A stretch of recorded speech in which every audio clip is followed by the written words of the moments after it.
Dad was very kind to me, his daughter, but he loved alcohol and gambling, which caused Mom a lot of trouble. Weekdays were for slot machines, weekends for horse racing. Even when he won, he would drink. So, despite being a skilled carpenter with a good income, life was very difficult. Don't ever marry a man who loves drinking and gambling. Mom used to say that often. Dad passed away from liver problems when I was in junior high. After that, Mom raised me by working as a life insurance saleswoman. I went to a commercial high school, studied seriously, got my qualifications, and landed a job at a fairly large company. The times were prosperous. The whole world was in high spirits. My name is Hannah. I'm currently a 55-year-old housewife. I live peacefully in a single-family home with Frank, who is 9 years older than me, my son, his wife, and a 3-year-old grandchild, making us a family of 5. About 2 years after I started working at the company, I met Frank, who came as a car salesman, and we started dating. Frank, who is 9 years older, is kind, smart, and a good conversationalist. Perhaps due to his eloquence, he was a very successful salesman, and things were going very well. When we started dating, a major reason was that it was a time of economic boom. Back then, the economy was so good that even girls who didn't go to college were getting surprisingly high salaries and bonuses. The female employees around me were splurging on brand-name products and dining at upscale restaurants. It was an amazing time. I was never really interested in brand-name goods or gourmet food, but I was intrigued by the investments my boss talked about. Perhaps it's my gambling-loving dad's genes kicking in. I tried buying stocks with $1,000 from my bonus. It was only a $1,000 investment, but I was thrilled to see its value increase, leading me to invest in a few other stocks. I've always had good instincts since my student days, often guessing test questions right, but in reality, it was the blooming economy that kept most stocks rising. I couldn't tell my gambling-hating mom about my stock trading. In reality, while both gambling and investing involve luck, they are entirely different. By studying economics and global affairs and collecting data, you can significantly reduce risks. I learned a lot after I started stock trading. I sold most of my stocks at nearly their peak value before the recession. Maybe thanks to my studies and natural instinct, at just 22, I became a small-time rich person living off passive income. But I kept working my regular job and didn't tell anyone, including Mom, about my stocks. I even kept it a secret from Frank, whom I had just started dating. Frank's sales job suffered during the recession, but he still performed well thanks to his excellent sales skills. He wasn't interested in gambling or much of a drinker. He was a bright, good talker, and I saw him as a reliable adult man. I was increasingly drawn to him, and I remember being overjoyed when he proposed. He was 32, and I was 23 at the time. Our newlywed life started in a house with Frank, me, and Frank's dad. Frank's mom had passed away from a stroke 3 years earlier. I wanted to keep working until we had children, but Frank's dad was the old-fashioned type who couldn't do anything around the house. So, at Frank's wish, I became a housewife. When I got married, the house was a mess. I spent a while cleaning and organizing the house, and when that settled down, I got pregnant. As I considered our future, I was about to confess to Frank about the savings from my stock investments, but then I discovered Frank's affair. I was 6 months pregnant. Frank didn't drink or gamble, but he had one of the 3 major male vices, a bad track record with women. Despite not being particularly good-looking, his smooth talking often got him liked. Nowadays, society is strict about infidelity, but back then, a successful man like Frank cheating was unheard of, let alone him taking the lead in household chores and childcare. But that didn't make his infidelity any more forgivable. I considered divorce amidst tears and anger. Still, the thought of becoming a single mother held me back. He'll come back home anyway. I reached a point of resignation. In the end, I never told Frank about the stocks.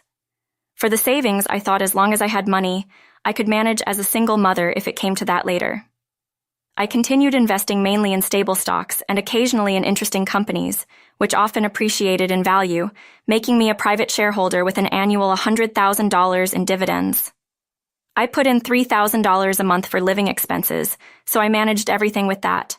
That's what Frank told me when we started our married life. According to Frank, If I gave all my salary to my wife and just took pocket money, it wouldn't motivate me in sales. Basically, he wanted to keep the commissions from selling his cars as is, spending money. Frank eventually became a sales office manager, but I still don't know how much he earns. At the time, I agreed with Frank's reasoning and was fine with him contributing that much for living expenses. In fact, Frank worked hard. Sales became tougher after the recession, but he still maintained the top sales in the office. He boldly used his extra income for his affairs. If my wife managed my salary, I wouldn't be able to spend money freely. Frank talked about sales motivation, but he really wanted free money for his affairs. Looking back, it's clear now, but by the time I realized it, it was too late to change anything. Our son Nicholas was adorable, and Frank loved him, but Frank's infidelity didn't stop. We lived days that weren't too unhappy. Every family has its issues, doesn't it? When I met with my girlfriends, we all shared similar stories. Inside, thinking back, the hardest years might have been when Nicholas was in 3rd grade, and my father-in-law developed dementia, leading to years of caregiving and parenting. After father-in-law passed away, and Nicholas finished his high school entrance exams, our life finally settled down. Then my mom passed away. I never got to tell her about my stocks or savings. I had planned to tell her once things calmed down and take her on an overseas trip. Life passes faster than you think, and delaying problems only leads to regret. Mom, I'm sorry I couldn't show my gratitude enough. I still apologized to her at her grave. Mom and I both didn't have a good eye for men. Excuses like business trips or company outings to avoid coming home seemed unlikely for a sales manager nearing 60 to have so many trips.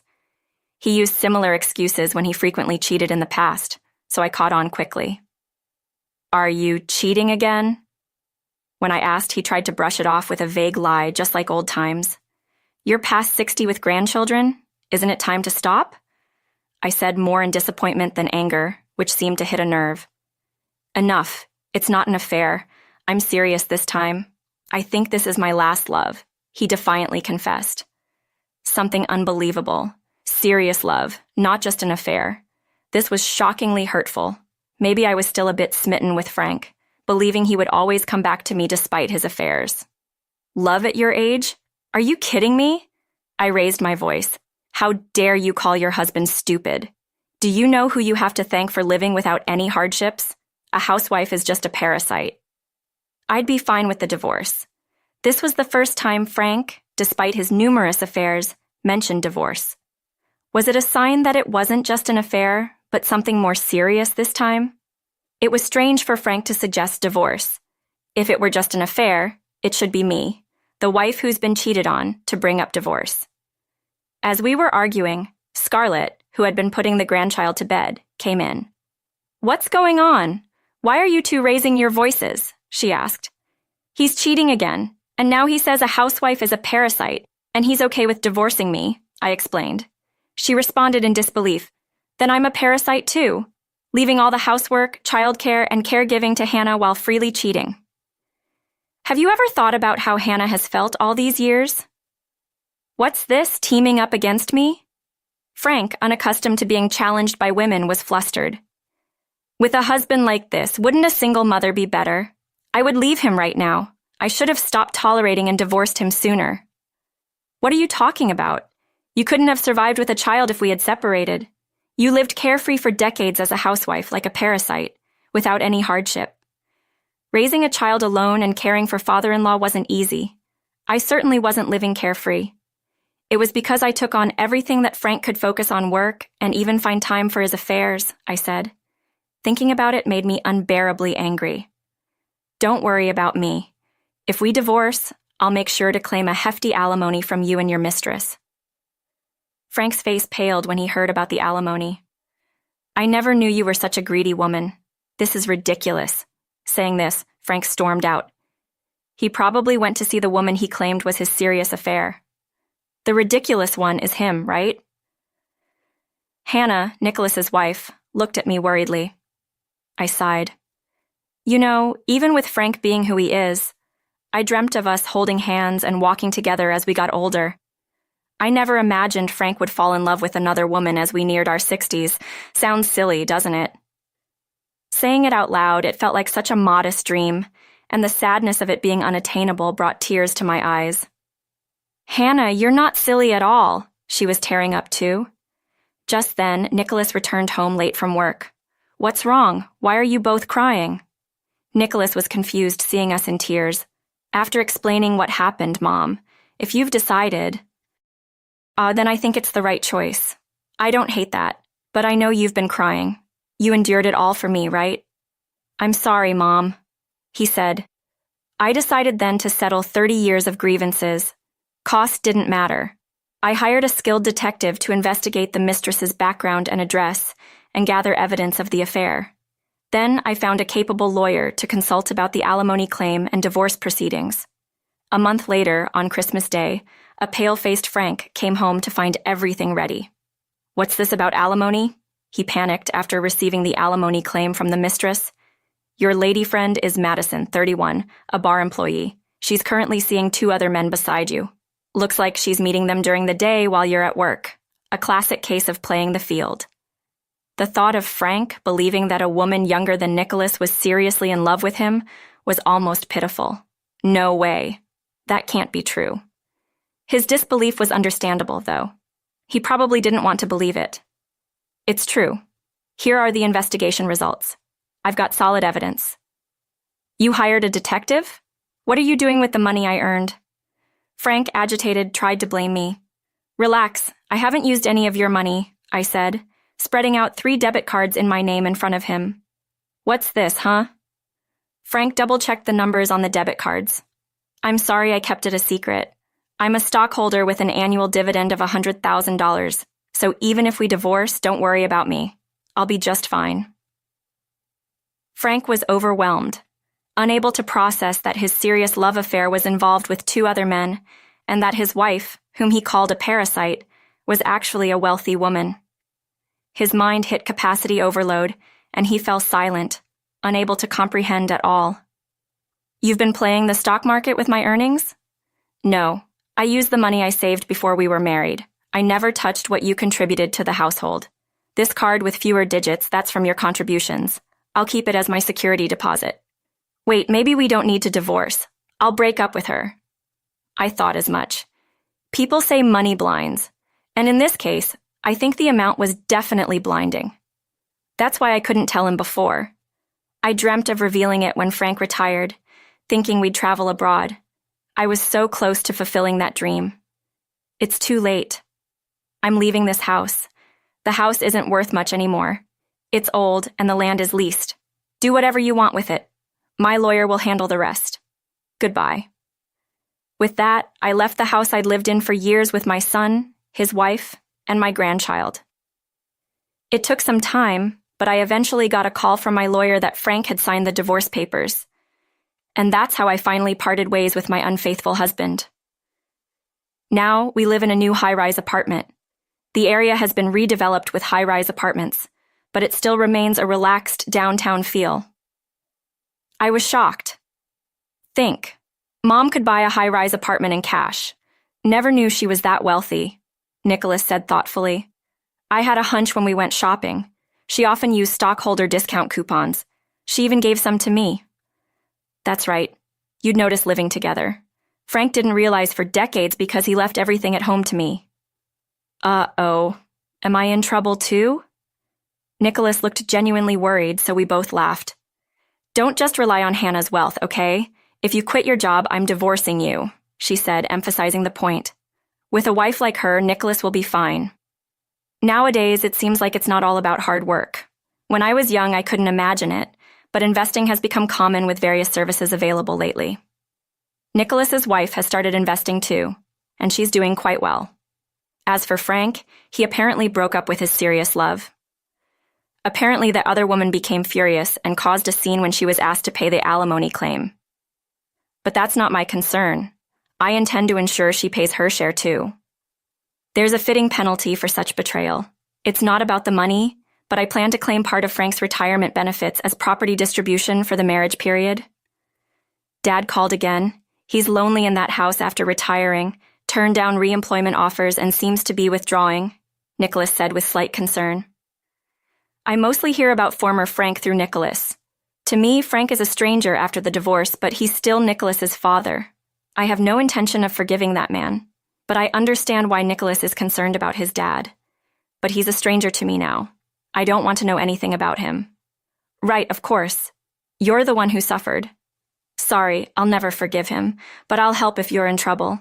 If former Frank keeps withdrawing and ends up sick or with dementia, Nicholas will likely have to care for him.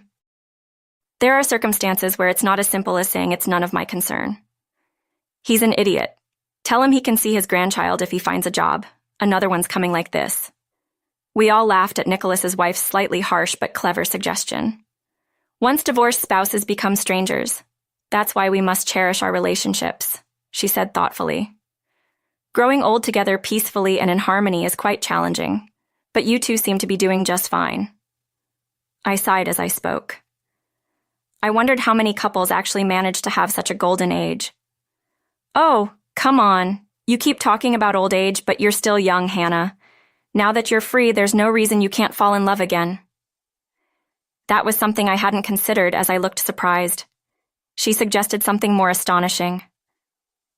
How about my dad? I'd be so happy if he and you got together. I had only met her father a few times. He seems like a nice, kind gentleman. Oh, please, it's not that simple. I know, but we only have Dad in May, and thinking about the future, I get worried. I see. That explains it. It was her concern for her father living alone that prompted her suggestion. Then we should invite your dad over more often for meals together, I suggested. She replied, Yes, getting to know each other is a start, she said, half joking, half serious. She might be earnestly trying to set me up with her father, though. Uncertain about the future, I felt a flutter of excitement and uplifted spirit.